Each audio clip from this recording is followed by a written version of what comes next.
Example 11 is to learn how to transpose your data in Excel.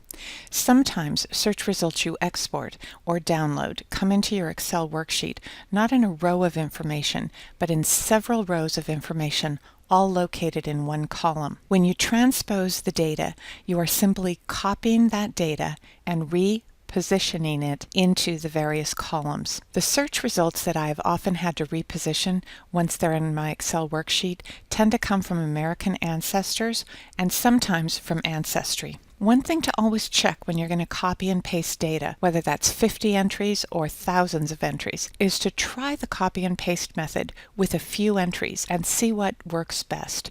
Copy and paste or copy and paste special. Transpose is found in the copy and paste special choice.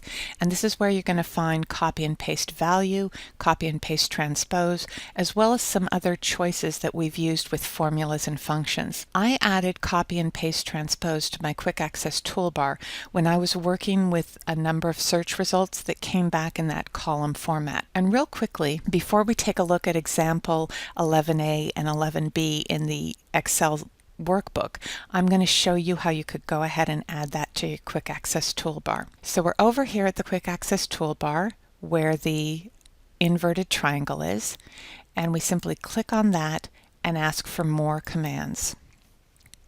When we get down to the commands, we're going to click on all commands.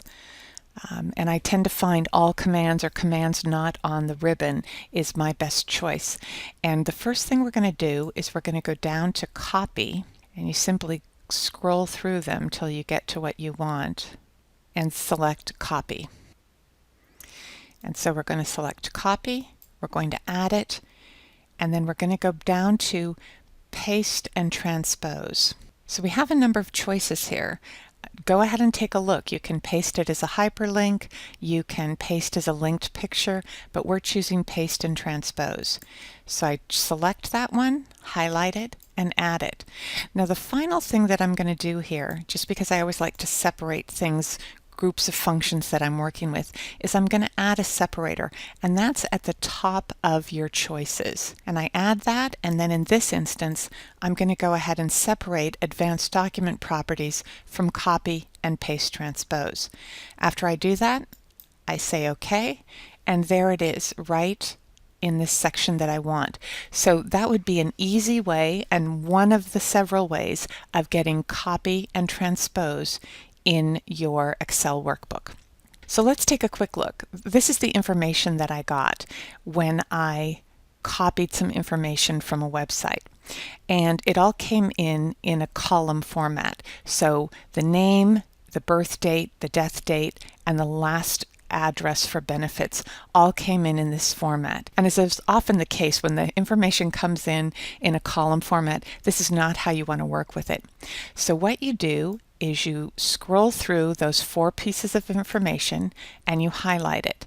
Now you can do a couple of things here. What I do is click on copy, and then I move over a couple of columns just because I'm playing with it here, and I select paste and transpose. And when I do that, my information changes from the column format to the row format, those same 4 pieces of information. I take that information again, and whether I use the keyboard or I use the mouse, I copy the information and then I transpose it. And it's a simple matter of 2 clicks for me. And this tended to be what worked best.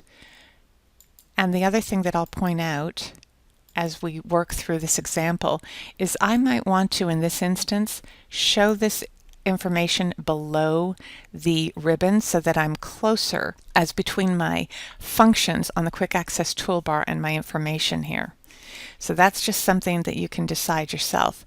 But I copy, yet again, transpose the information. And what you can do after you've finished doing this, now we've only done it in 4 instances here, but I ran through over 1,000 Social Security pieces of information. But what you do after you've transposed this information is you can remove column B, because now all of your information is in E, F, G, and H, and then you can go ahead and rearrange your columns if you want. Something I always do and you're already aware of this, is I keep the information that I got in that clean format, and I make any of my edits and my manipulations on a copy of that worksheet.